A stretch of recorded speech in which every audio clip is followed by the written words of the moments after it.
Coming up today on Locked On Texas Tech, a likely prospect has emerged to fill a vacant spot on Grant McCasland's staff, and also why we could see more and more Group of Five head coaching defections in years to come. We're into it next on Locked On Texas Tech.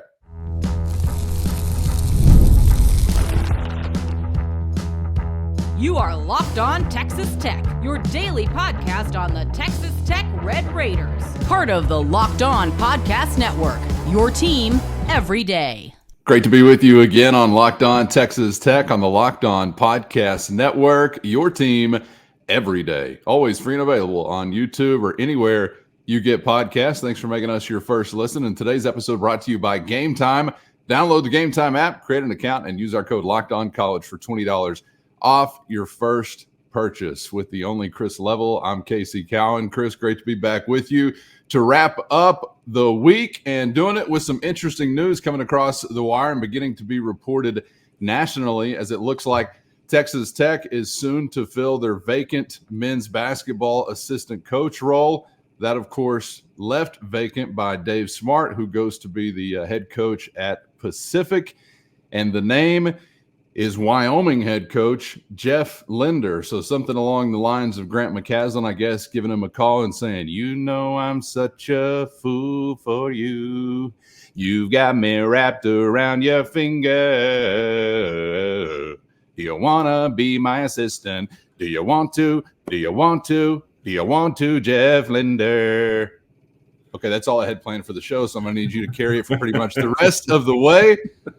This is pretty interesting, man, and the first thing I'm thinking when I hear head coach of Wyoming is something you said to me many weeks ago, and not just to me, I guess the audience as well. You shared this with all of the Locked On Texas Tech fam family. You talked about a potential head coach as a target. Is this in the same category as to who you were referencing, or kind of how did that come to be? And we'll get into some of the relationship and background here, but an interesting possibility or likely addition, to say the least.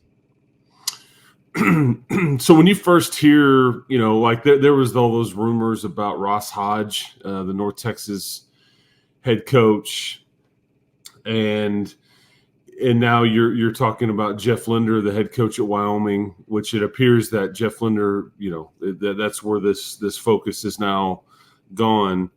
I was first sent a text message, and it just says, let me read it so I'll make sure that I'm right here. Wednesday, April the 24th at 7:50 a.m. It just says Jeff Linder, HC at Wyoming. And so I'm like, oh, yeah, and like, okay, what, you know, then you start to put it together. Well, so I go follow Jeff Linder on Twitter and everything, and I'm not super familiar. I have had many people tell me many times over the years about some of these Mountain West coaches, you know, and I think Coach Linder being in that group, that very good basketball, very good coaching in that league. And you go look at the bio, and you see that Jeff Linder has worked at Midland College back in, I think it was like 04 to 06. I think I'm right. I'm not exactly sure what seasons that entailed, but like a couple of years with Grant McCasland. And so they have known each other at least since that long. And I think that when we started talking about potential head coaches maybe being your you know, assistant hire, I have the same questions that most people were like, okay, why? This doesn't make any sense to me. Like, this seems unrealistic. But I think that what you're seeing is that in the portal era and the NIL era, the mid-major in some places is getting really squeezed. Now, there could be something completely different here with Coach Linder. I mean, there were some years where it wasn't great. There's some other years where he did pretty good. And so he may just be saying, I don't want to live in Wyoming anymore. I don't want to, deal with all this as the head coach at Wyoming. I don't have enough support. I mean, there's a million reasons that could be from a basketball standpoint, or he may just say, I don't know if I like our team coming back. We may get our rear end kicked, and they may ask me to leave, or I can go be a lead assistant at a group of 5 team with a friend of mine and have all the job security in the world. And spin the wheel there on what it might be. But and it could be a lot of all of it, honestly. But I do know that a lot of the mid-major coaches out there are. Jeff Goodman is the one that said, who Tech fans have this love-hate relationship with Jeff Goodman. It's mostly hate. With the Field of 66, he's been with all the different national networks and everything like that. But he does have his ear to the ground and covers the sport as good as anybody. And he said this a month or 6 weeks ago, kind of when the portal window opened up for basketball, or initially. He said you're going to start to see a lot of these mid-major coaches take lead assistant jobs or bigger assistant jobs in the Power 4 leagues because of all the issues that we've detailed here. Because most of these teams are just like mid-major types are getting into the portal. Yeah, they're just the whole team. We saw what your own situation was. Now, granted, you were able to keep some select ones and then also go, pick others, and you're still not done there. But Wyoming, I think, lost a couple of players, I think, to TCU. Heck, we talked about one of them, the Winsdale kid. I mean, he kind of visited here, and I think he is now, I think, signed with TCU. So, because when I looked up Coach Linder's Twitter account, I'm just kind of trying to get a feel for him.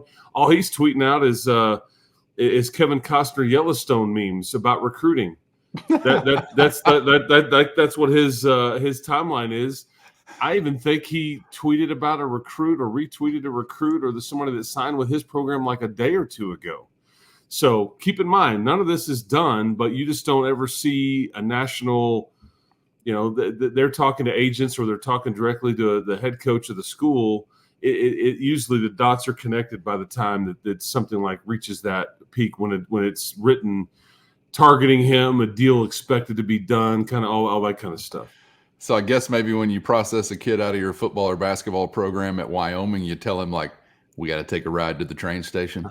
Just keep the theme going. Hopefully not winding up in a ravine for that young man or woman's sake. But it does sound like, if this is a name that was put on your radar that long ago, that I don't know, there was, and I know it's not ancient history, but has been some period of time, like that's been a focus for a period of time, and it sounds like they were able to make it come to fruition. And maybe it is just because he really likes Grant McCasland, or he wants to coach in the Big 12 Conference, or all the other things you described could possibly lead into it. But I do think the challenge for group of 5 leagues or mid-major head coaches that you were sort of outlining there is very, very real, and without dramatic change, only going to probably grow, because their job is more difficult, I think, now than it was prior to this ease of movement era, because you have a really good season or you have a player that has a really good season.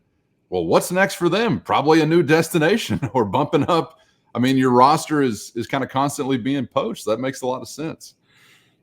Yeah, and there's a couple other things I want to point out, but I think as we look at what the Big 12 is in some ways to now the SEC or the Big 10, where you're kind of in some ways, this isn't meant to be disrespectful, it's just kind of reality in some ways.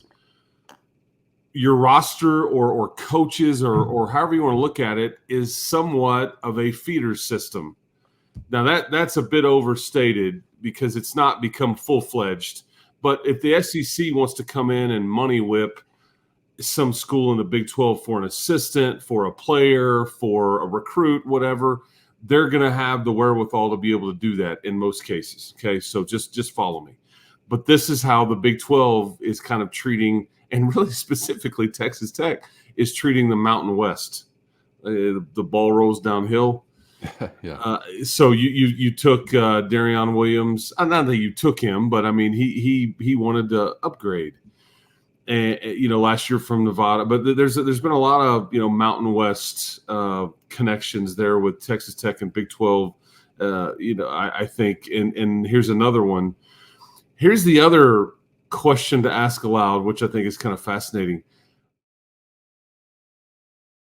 First, today's episode brought to you by Gametime. Never sweat buying tickets to your favorite events again with Gametime. It's always a breeze using the Gametime app where you're going to find the best last-minute deals. And I love being able to scout out a view from any seat before pulling the trigger. And of course, it's always at the lowest price, guaranteed. Gametime has deals on tickets right up to the start of the event and even an hour after it begins, which means you can finish off that last beer at the tailgate at your own pace, because Gametime is the place to find last-minute seats to any event. They give you the fastest and easiest way to buy tickets, but not just fast and easy, also secure and simple to use. So right now, download the Gametime app and create an account and use the promo code LOCKEDONCollege for $20 off your first purchase. Terms apply. Again, create an account and redeem our promo code LOCKEDONCollege for $20 off. Download the Gametime app today for last-minute tickets at the lowest price, guaranteed. Here's the other question to ask aloud, which I think is kind of fascinating. The latest I could look back on it was, I think, 2022, and I don't know if that was the 22-23 years, so not too far back. Coach Linder was making $700,000 as the head coach. Now, you know, does he? What's that look like for Texas Tech? Did he take a massive pay cut? Wouldn't have thought so, or otherwise, why do this? But I'd be interested to see what that dynamic is, because I think he was, getting steady raises, and so it was probably his last year. This last year was probably over $700,000 or whatever. So just something to factor in or consider as they talk through this and how all this worked. But it pretty clear that Grant wanted somebody with some experience, a la Dave Smart last year, to fill in some void and just be a confidant, be somebody with some age and experience in this game next to him. 46 years old is Coach Linder, and I actually saw a conversation. I was kind of looking into some of who he is, what his teams have been last night, and saw that he presided over one of the wildest college basketball comebacks there's ever been. This previous season was in a game where they were down by 11 with 50 seconds, down by 5 with 3 seconds, and somehow they're able to pull off that win. So there's some resiliency. I thought his answer was kind of funny when he was asked about at what point, were you really believing that this was possible? And he said, well, I could make it sound great, like a coach, like I never gave up. I never blah, blah, blah. We always practice, situationally being down 11 with 50 seconds. So we were prepared for this kind of thing. So his demeanor, I thought, was kind of affable and appealing. But I was really curious, Chris, I don't know if it's all that consistent enough to have an answer for this question, but to that last point on the monetary value or the dollar amount, I have kind of a better feel, I guess, for football assistant coaching salaries over the years and sort of what you might anticipate. But I'm imagining, tell me if I'm wrong, but that's a mighty big number and probably out of the typical category for a men's basketball assistant coach if you were above 500 or $750,000. Or is there any kind of consistent range, or is it sort of case by case? What would you make of that if somebody was to say this guy's about to get equal to or a little bump to that number to be an assistant at Texas Tech? This is a case by case. I think it's based on. There's a lot of components here. What is available to you as a head coach to be able to divvy up? In this case, it's tricky because everybody else is established, and so you've got, okay, well, here's what Coach Smart was making, and we need somebody to fit into this one unless we want to go up or down on what we can afford to pay. It's the trickier part is when you're trying to put a staff together and they say to you, here's how much money is in your coach's pool, and it's up to you to kind of slice the pie up. How do you want to put that together? Who's comfortable with what? Who deserves what? Who's earned what? All those kinds of things. And there's a lot of roles in these programs, a lot more than there used to be. Yes. Yeah. Analysts, video coordinators, strength conditioning, coaches and assistants. You have an extra assistant now.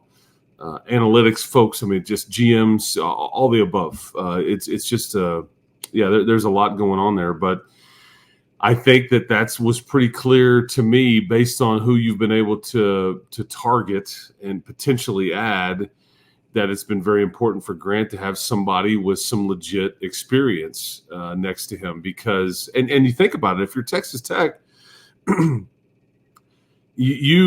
say 5 years from now, Grant McCaslin leaves for somewhere, whatever. I mean, who knows, hypothetically. Well, this is now somebody that will have been on your campus and in your program, assuming that the arrow keeps pointing up and you are competitive and you play good ball and all that you could, because we were looking at it, if Grant and Baylor would have happened, you kind of look at it and go, what now? Where do we focus our attention to now? And you can totally go outside the family, sure, but it sure is nice to have people that have worked at your place that with head coaching experience that are options for you. A la the Mark Adams previously. I think now Dave Smart, Barrett Peary, it was a previous head coach, and was added to Mark Adams' staff. Those are just a little more valuable just because there's some trust and they've obviously done it before, and so that's just another way to look at it. But that would be way down the line. But he'll be able to bring a lot, I would think. I want to circle back possibly to some of those names coming up in just a moment when we talk about some of the most impactful assistants in recent memory. But as far as filling the shoes of Dave Smart or that assistant role that has been left vacant, which, by the way, I think you're talking about support staff just a minute ago. Coach Smart took a support staff member with him, right? So there's actually, if they're going to go back to the same number, there are 2 roles, I guess, to fill, although the other guy wasn't an assistant coach or anything like that, right? I think he was you mentioned him as a schedule maker also, I think in one capacity. Yeah, Clay Wilson is who you're talking about. And he was player development. I think he was, I forgot exactly how it was phrased, but I mean, it was a player development coach. So he was kind of your one-on-one coach.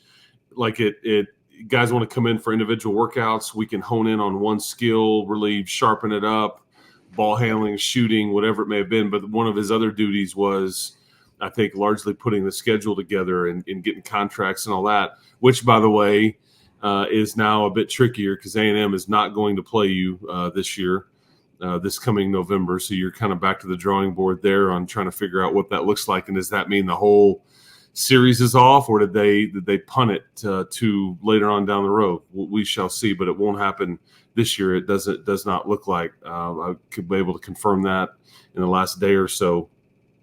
But yeah, so you've got a couple of different roles there that Clay Wilson provided. So there's more than one person that needs to be added here.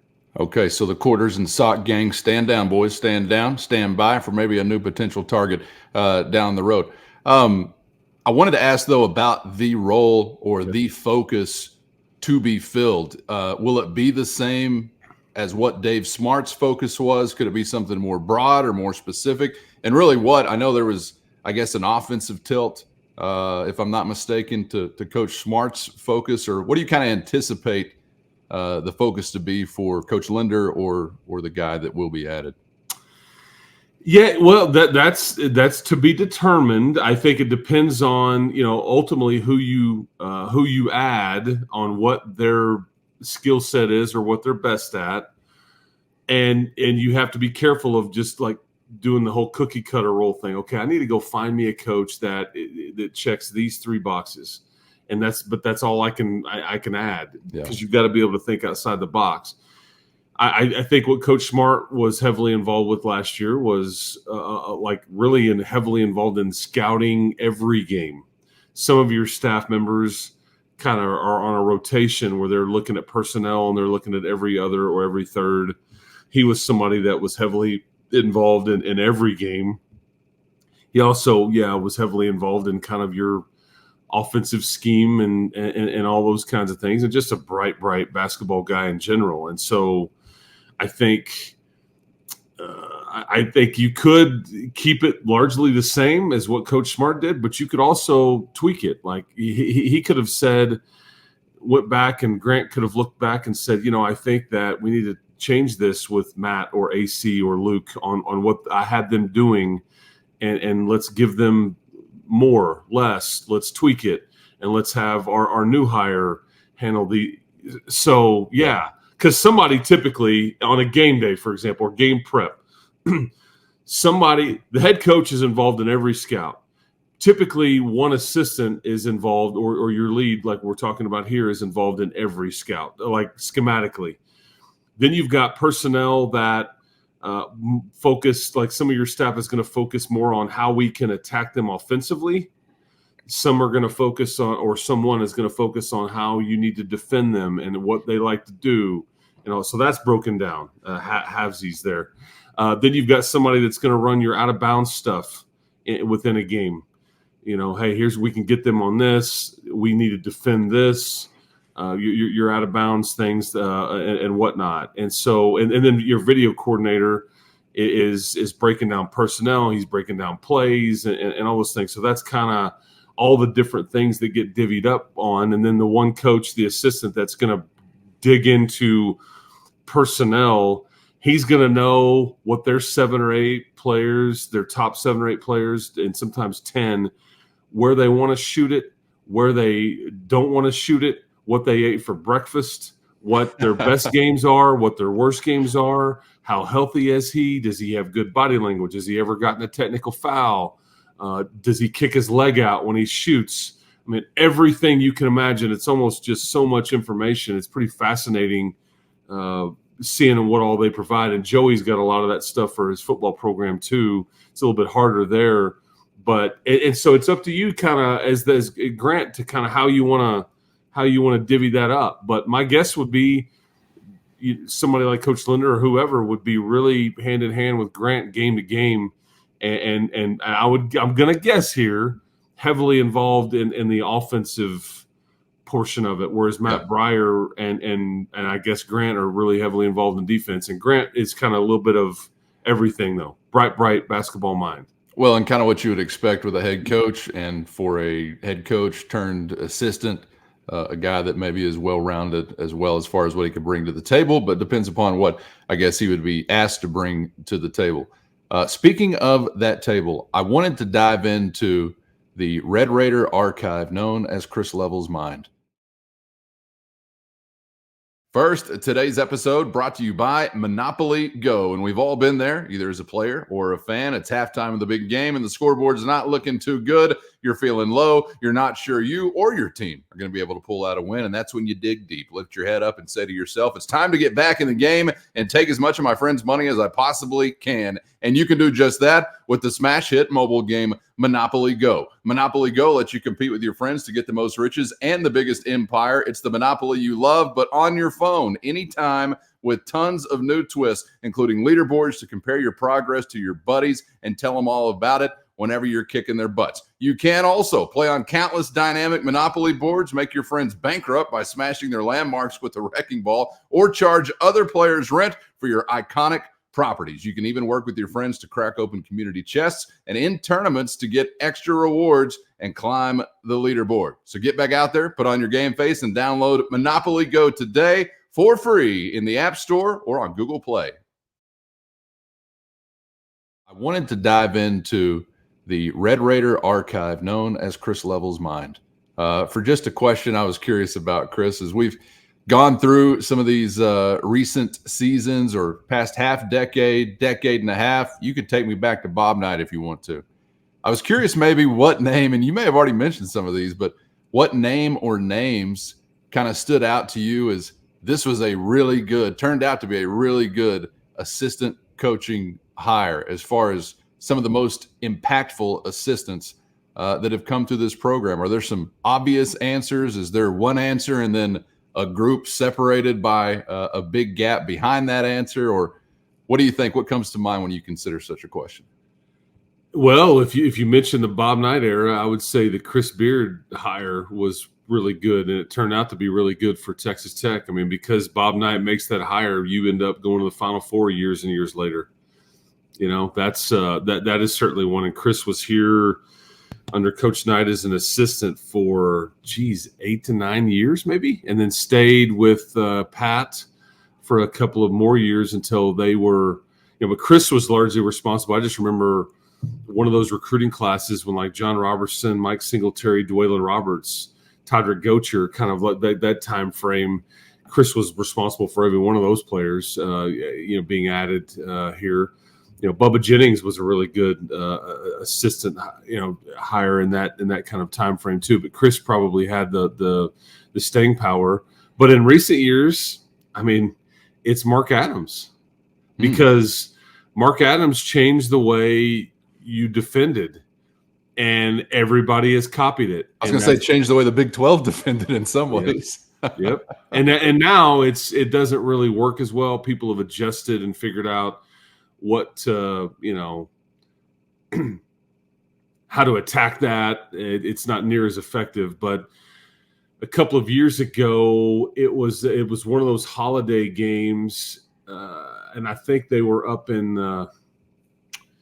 maybe like Connecticut, and I think this was Thanksgiving week, and it may have been Chris's second year or first year, and they played, I think, Northwestern up in, I want to say it was like the Mohegan Sun up in Connecticut, and you held Northwestern to like 40-something points or 50 points. And shortly after that, they started talking about this side defense and all those things, and then it became a thing, and it really became a thing, and then you got really good at it, and people were like, what is this sorcery? Like, what is going on here? I don't get it. But I think that's large in part, that's kind of what got you to the Elite Eight, the Final Four, the Sweet 16 when Mark was a head coach. Yep. The first year, and these are this is the peak of your basketball program as a university. And so I would say that he had large in part a lot to do with that. And he was a longtime assistant under Tubby. And he hadn't really come up with these concepts yet, but he did with Chris. And I think Chris was like, do it, let's try it. And it worked. And it was just keep guys on the side, and you down screened everything. You force some baseline where the help shows up, and we've all seen it. And now that the charge rules have been changed a bit and whatnot, but I would say that honestly, Chris and Mark over the last 25 years have had the most imprint on you. I could go into, I thought Barrett Peary did a phenomenal job. Mark's first year. I think Al Pinkins has been a big time hire. I think going back to, I thought Tubby's son Saul Smith was one of the brightest basketball minds I've been around. Really? Yes. And he's not even in the game anymore, I don't think. And he was kind of crazy, and he had a great personality. But you talk about Saul Smith and Sean Sutton remind me a lot of each other in that they are sons of Hall of Fame coaches, because they're both have this Rain Man quality to them, in that they could tell you 10 years ago what play you ran out of bounds with 5:43 left and you were up 7. And it blows my mind. Yeah, well, they were giving us the pin down over here, and so we kind of took that and we called a timeout and drew it. It's just mind-blowing, some of this stuff. I remember sitting next to Sean Sutton at the Sweet 16 game, and he was sitting there. It was Villanova was playing West Virginia, and Texas Tech was about to play Purdue, and the winners of these games would play each other. You would end up beating Purdue, and you would end up playing Villanova. Yeah. But he's sitting there scouting, and he's looking at this box score, and I think I could study a box score pretty good. He's looking at this thing, and he had it carved up and looked at different ways, and he's telling me, well, this is why the game's going this way. Look at these percentages, or look at this thing. And I thought, my mind was just blown. And I thought, Right. It seems so simple. I didn't catch it. But there's been a lot of talent that's come through. And I'm probably forgetting a variety of people. I thought Brian Berg was another big-time assistant coach hire that is with Chris now, that I think is a bright, and he had was it Georgia Southern, I guess, and it's lack of funding and some different things went on there, and so they went their separate ways. But there's been a lot of bright basketball minds that have come through here in recent years. Sure does remind me of another time, another sport, and another coach when you talk about the innovation of Mark Adams, taking the conference and the nation by storm with this style of play, others copying it, and then the game adjusting to it eventually. Football. Does it remind you of a pirate during one decade that once upon a time was kind of doing the same thing? It's kind of crazy to think about that. But, man, looking forward to seeing this made official. If this is the case, I think would certainly be a big move for Coach McCaz on the Texas Tech. So hopefully we do see that become official very, very soon. As we wrap up the week, before we get out of here, Chris, always got to check in on the portal radar. Anything new popping up or disappearing that we should keep in mind as we head into the weekend? I think you'll get some activity late into the weekend, early next week, possibly. I think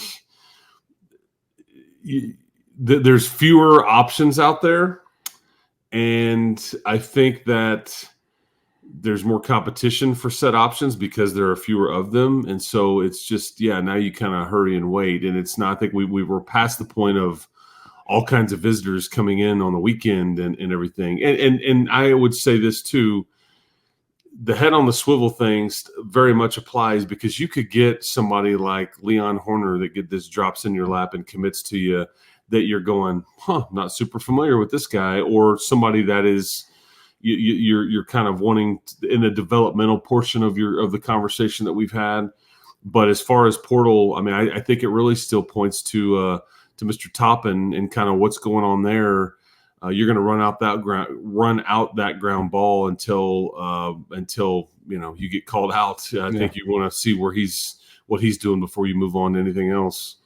So, but you still are on the hunt. You still have three to four spots that you're going to look to fill in some capacity. And again, 1 or 1.5 of these spots are people that you would like to come in and help immediately. Like we're counting on you. Yes. Kind of thing. Yeah.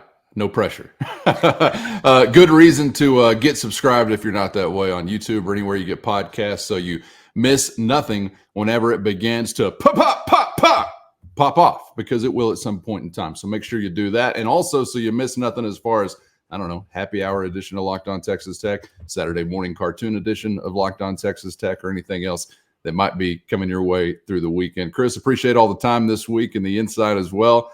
Enjoyed it, and we'll catch you on the other side. Yeah, man. Sounds good. Enjoy the weekend. I do think there's some irony there. And where does Mr. Toppin goes to school? He goes to school at New Mexico. What conference is that in? Mountain West. Yeah. So, anywho, enjoy the weekend, people. It's supposed to be a little liquid awesome dripping from the sky potentially tomorrow. Let it wash over you, and we'll be here to try to inform, entertain, bore you to death. I don't know. You pick it over the weekend, and maybe even again on Monday. We'll keep it going. Appreciate the time. Yeah, maybe we should get back to singing a little Cranberries for you, because you never get tired of jogging those 90s memories.